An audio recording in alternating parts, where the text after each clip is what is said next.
ಕರ್ನಾಟಕದ ಸಮಸ್ತ ರೈತ ಬಾಂಧವರಿಗೂ ಸ್ವಾಗತ. ಸರ್ಕಾರದ ಯೋಜನೆಗಳ ಲಾಭ ನೇರವಾಗಿ ನಿಮ್ಮ ಕೈ ಸೇರ್ಬೇಕು ಅಂದ್ರೆ ಏನ್ ಮಾಡ್ಬೇಕು? ಇದು ತುಂಬಾನೇ ಮುಖ್ಯವಾದ ವಿಷಯ ಅಲ್ವಾ? ಇವತ್ತು ನಾವು ಇದ್ರ ಬಗ್ಗೆನೇ ಮಾತಾಡೋಣ. ಈ ಒಂದು ಪ್ರಮುಖ ಮಾಹಿತಿಯನ್ನು ನಮಗೆ ಕೊಟ್ಟಿರೋರು ಯಾರು ಅಂದ್ರೆ ಬುಕ್ಕಸಾಗರದ ಪ್ರಾಥಮಿಕ ಕೃಷಿ ಪತ್ತಿನ ಸಹಕಾರ ಸಂಘದ ಮುಖ್ಯ ಕಾರ್ಯನಿರ್ವಾಹಕರಾದ ಶ್ರೀ ಕಟ್ಟೆ ಇರಿಸ್ವಾಮಿಯವರು. ಸರಿ, ಹಾಗಾದ್ರೆ ಬನ್ನಿ ಇದ್ರ ಬಗ್ಗೆ ಪೂರ್ತಿಯಾಗಿ ತಿಳ್ಕೊಳ್ಳೋಣ. ಎಲ್ಲಕ್ಕೂ ಮೊದಲು ನನ್ನೆಲ್ಲ ರೈತ ಬಂಧುಗಳಿಗೆ ಆತ್ಮೀಯ ನಮಸ್ಕಾರಗಳು. ಈ ಮಾಹಿತಿ ರಾಜ್ಯದ ಪ್ರತಿಯೊಬ್ಬ ರೈತನ ಮನೆ ತಲುಪಬೇಕು ಅನ್ನೋದೇ ನಮ್ಮೆಲ್ಲರ ಮುಖ್ಯ ಉದ್ದೇಶ. ನೆನಪಲ್ಲಿಡಿ, ಇದೊಂದು ಬರೀ ಪ್ರಕಟಣೆಯಲ್ಲ, ಇದು ನಿಮ್ಮ ಹಕ್ಕುಗಳನ್ನ ನೀವು ಪಡೆಯೋದಕ್ಕೆ ಒಂದು ಕರೆ. ಒಂದು ವಿಷಯ ಸ್ಪಷ್ಟವಾಗಿರ್ಲಿ, ಸರ್ಕಾರದ ಯೋಜನೆಗಳು ಯಾರೋ ಕೊಡುವ ದಾನ ಅಲ್ಲ, ಅದು ನಮ್ಮ ಪ್ರತಿಯೊಬ್ಬ ರೈತನ ಹಕ್ಕು. ಕೇಂದ್ರ ಸರ್ಕಾರ ಇರ್ಬೋದು, ರಾಜ್ಯ ಸರ್ಕಾರ ಇರ್ಬೋದು, ರೈತರಿಗೋಸ್ಕರ 10 ಯೋಜನೆಗಳನ್ನ ಜಾರಿಗೆ ತಂದಿವೆ. ಆದ್ರೆ ಆ ಯೋಜನೆಗಳ ಲಾಭ ಸುಲಭವಾಗಿ ಸಿಗಬೇಕಂದ್ರೆ ಒಂದು ಸರಿಯಾದ ದಾರಿ ಇದೆ. ಆ ದಾರಿ ಯಾವುದು? ಅದೇ ಇವತ್ತಿನ ನಮ್ಮ ಚರ್ಚೆಯ ಮುಖ್ಯ ವಿಷಯ. ನಿಮ್ಗೆಲ್ಲ ಗೊತ್ತಿರೋ ಹಾಗೆ ಪಿಎಂ ಕಿಸಾನ್ ಯೋಜನೆಯಿಂದ ವರ್ಷಕ್ಕೆ 6ರಿಂದ 10 ಸಾವಿರ ರೂಪಾಯಿ ಬರುತ್ತೆ. ಇನ್ನು ಅನಿರೀಕ್ಷಿತವಾಗಿ ಮಳೆ, ಬರಗಾಲ ಬಂದು ಬೆಳೆ ಹಾಳಾದ್ರೆ ಬೆಳೆ ವಿಮೆ ನಿಮ್ಗೆ ಆರ್ಥಿಕವಾಗಿ ಶಕ್ತಿ ಕೊಡುತ್ತೆ. ಹಾಗೆ ನೀವು ಕಷ್ಟಪಟ್ಟು ಬೆಳೆದ ಬೆಳೆಗೆ ಸರಿಯಾದ ಬೆಲೆ ಸಿಗ್ಲಿ ಅಂತ ಕನಿಷ್ಠ ಬೆಂಬಲ ಬೆಲೆ ಯೋಜನೆ ಇದೆ. ಇವೆಲ್ಲವೂ ನಿಮ್ಮ ಕುಟುಂಬಕ್ಕೆ ಒಂದು ದೊಡ್ಡ ಆಸರೆ ಅಲ್ವಾ? ಆದ್ರೆ ಒಂದು ನೇರವಾದ ಪ್ರಶ್ನೆ. ಈ ಎಲ್ಲಾ ಯೋಜನೆಗಳ ಲಾಭ ನಿಮ್ಗೆಲ್ಲಿಗೂ ಸರಿಯಾಗಿ ಸಮಯಕ್ಕೆ ಸರಿಯಾಗಿ ತಲುಪ್ತಿದೆಯಾ? ಎಷ್ಟೋ ಸಾರಿ ಏನಾಗುತ್ತೆ ಅಂದ್ರೆ ಚಿಕ್ಕಪುಟ್ಟ ತಾಂತ್ರಿಕ ತೊಂದರೆಗಳಿಂದ ಅಥವಾ ಸರಿಯಾದ ಮಾಹಿತಿ ಇಲ್ಲದೆ ನಮ್ಮ ರೈತರು ಈ ಎಲ್ಲಾ ಸೌಲಭ್ಯಗಳಿಂದ ವಂಚಿತರಾಗ್ಬಿಡ್ತಾರೆ. ಹಾಗಾದ್ರೆ ಇದಕ್ಕೆ ಒಂದು ಶಾಶ್ವತ ಪರಿಹಾರ ಇಲ್ವಾ? ಖಂಡಿತ ಇದೆ. ಆ ಶಾಶ್ವತ ಪರಿಹಾರದ ಹೆಸರೇ ಫ್ರೂಟ್ಸ್ ಐಡಿ. ನೀವೆಲ್ಲರೂ ಬಹುಶಃ ಈ ಹೆಸರನ್ನ ಎಲ್ಲಾದ್ರೂ ಕೇಳಿರ್ತೀರ. ಆದ್ರೆ ಇದು ಅಂದ್ರೆ ನಿಖರವಾಗಿ ಏನು?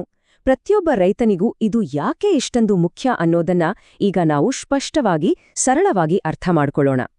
ಫ್ರೂಟ್ಸ್ ಐಡಿ ಅಂದ್ರೆ ರೈತರ ಏಕೀಕೃತ ಗುರುತಿನ ಚೀಟಿ. ಸಿಂಪಲ್ ಆಗಿ ಹೇಳೋದಾದ್ರೆ ಕೇಂದ್ರ ಮತ್ತು ರಾಜ್ಯ ಸರ್ಕಾರದ ಎಲ್ಲ ಕೃಷಿ ಯೋಜನೆಗಳ ಲಾಭ ಪಡ್ಲಿಕ್ಕಿರೋ ಒಂದೇ ಒಂದು ಕಡ್ಡಾಯ ಐಡಿ ಕಾರ್ಡ್ ಇದು. ಅಂದ್ರೆ ಪ್ರತಿಯೊಂದು ಯೋಜನೆಗೂ ಬೇರೆ ಬೇರೆ ಅರ್ಜಿ ಹಾಕೋ ತಲೆನೋವೇ ಇರಲ್ಲ. ಇದೊಂದು ರೀತಿ ಎಲ್ಲಾ ಬೀಗಗಳಿಗೂ ಆಗೋ ಒಂದು ಮಾಸ್ಟರ್ ಕೀ ಇದ್ದಾಗೆ. ಹಾಗಾದ್ರೆ ಇಷ್ಟೊಂದು ಮುಖ್ಯವಾಗಿರೋ ಈ FRU ಐಡಿನ ಮಾಡ್ಸೋದ್ ಹೇಗೆ? ಅಥವಾ ಈಗಾಗ್ಲೇ ನಿಮ್ ಹತ್ರ ಇದ್ರೆ ಅದನ್ನ ಅಪ್ಡೇಟ್ ಮಾಡೋದ್ ಹೇಗೆ? ಅಯ್ಯೋ, ಇದು ತುಂಬಾ ಕಷ್ಟದ ಕೆಲ್ಸ ಅಂದ್ಕೋಬೇಡಿ. ನೀವು ಅಂದ್ಕೊಂಡಿದ್ದಕ್ಕಿಂತ ತುಂಬಾನೇ ಸುಲಭವಾಗಿದೆ. ಬನ್ನಿ ಆ ಹಂತಗಳು ಯಾವುವು ಅಂತ ಒಂದೊಂದಾಗಿ ನೋಡೋಣ. ನೋಡಿ, ಇರೋದೇ ಕೇವಲ 3 ಸುಲಭವಾದ ಹಂತಗಳು. ಮೊದಲನೇದು, ಅದಕ್ಕೆ ಬೇಕಾಗಿರೋ ಡಾಕ್ಯುಮೆಂಟ್ಸ್ ಎಲ್ಲಾ ರೆಡಿ ಮಾಡ್ಕೊಳ್ಳೋದು. ಎರಡನೇದು, ಹತ್ತಿರದ ಸರ್ಕಾರಿ ಕೇಂದ್ರಕ್ಕೆ ಹೋಗೋದು. ಇನ್ನು ಮೂರನೇದು, ನಿಮ್ಮ ಎಲ್ಲಾ ಮಾಹಿತಿಯನ್ನ ಅಲ್ಲಿ ಸರಿಯಾಗಿ ಅಪ್ಡೇಟ್ ಮಾಡ್ಸೋದು. ಅಷ್ಟೇ. ನೋಡಿದ್ರಲ್ಲ ಎಷ್ಟು ಸರಳವಾಗಿದೆ ಅಂತ?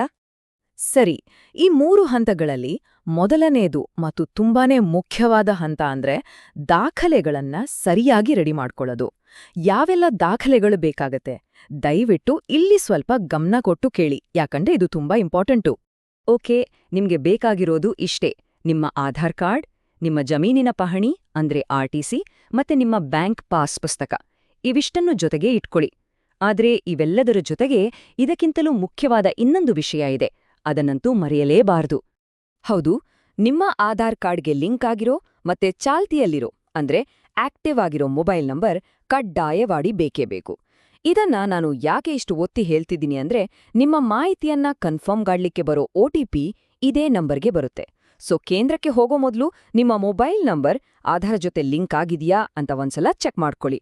ಆಗಿಲ್ಲ ಅಂದ್ರೆ ಮೊದಲು ಆ ಕೆಲ್ಸ ಮುಗಿಸ್ಬಿಡಿ. ಸರಿ, ಈ ಎಲ್ಲ ಡಾಕ್ಯುಮೆಂಟ್ಸ್ ಜೊತೆಗೆ ಎಲ್ಲಿಗೆ ಹೋಗ್ಬೇಕು? ಚಿಂತೆ ಬೇಡ, ಅದಕ್ಕೂ ಸಾಕಷ್ಟು ಆಯ್ಕೆಗಳಿವೆ. ನಿಮ್ಮ ಊರಿಗೆ ಹತ್ತಿರದಲ್ಲಿರೋ ಗ್ರಾಮ1 ಕೇಂದ್ರಕ್ಕೆ ಹೋಗ್ಬೋದು.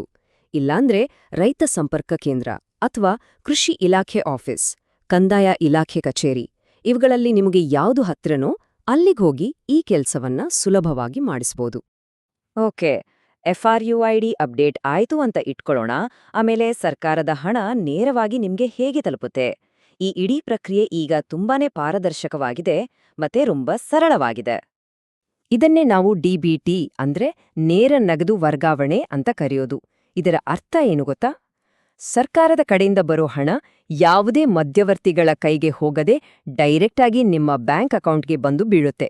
ಅಂದ್ರೆ ಹಣ ನೇರವಾಗಿ ನಿಮ್ಮ ಕೈಗೆ, ಯಾರ ಹಂಗೂ ಇಲ್ದೆ, ಯಾವ ತೊಂದರೆಯೂ ಇಲ್ದೆ ಸಿಗುತ್ತೆ. ಅದಕ್ಕೆ ರೈತ ಬಾಂಧವರೇ, ಇನ್ಯಾಕೆ ತಡ ಮಾಡೋದು? ನಾಳೆ ಮಾಡೋಣ, ಮುಂದಿನ ವಾರ ಮಾಡೋಣ ಅಂತ ದಯವಿಟ್ಟು ಮುಂದಕ್ಕೆ ಹಾಕ್ಬೇಡಿ. ಇದು ನಿಮ್ಮ ಭವಿಷ್ಯದ ಆರ್ಥಿಕ ಭದ್ರತೆಗಾಗಿ. ಹಾಗಾಗಿ ಇಂದೇ ಈ ಕೂಡಲೇ ಹೋಗಿ ನಿಮ್ಮ FRUITS ಐಡಿಯನ್ನ ಅಪ್ಡೇಟ್ ಮಾಡಿಸಿ. ಹಾಗಾದ್ರೆ ಸರ್ಕಾರದ ಪ್ರತಿಯೊಂದು ಯೋಜನೆಯ ಸಂಪೂರ್ಣ ಲಾಭವನ್ನು ಪಡ್ಕೊಳ್ಳಕ್ಕೆ ನೀವೆಲ್ಲರೂ ಸಿದ್ಧರಿದ್ದೀರಾ?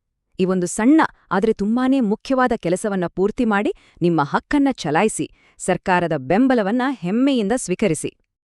ಒಂದು ವೇಳೆ ಈ ವಿಷಯದ ಬಗ್ಗೆ ನಿಮಗೆ ಇನ್ಯಾವುದೇ ಮಾಹಿತಿ ಬೇಕಿದ್ರೆ ಅಥವಾ ಏನಾದ್ರೂ ಅನುಮಾನಗಳಿದ್ರೆ, ನೀವು ನೇರವಾಗಿ ಬುಕ್ಕುಸಾಗರ ಸಹಕಾರ ಸಂಘದ ಮುಖ್ಯ ಕಾರ್ಯನಿರ್ವಾಹಕರಾದ ಶ್ರೀ ಕಟ್ಟೆ ಎರ್ರೆಸ್ವಾಮಿಯವರನ್ನ ಸಂಪರ್ಕ ಮಾಡಬಹುದು.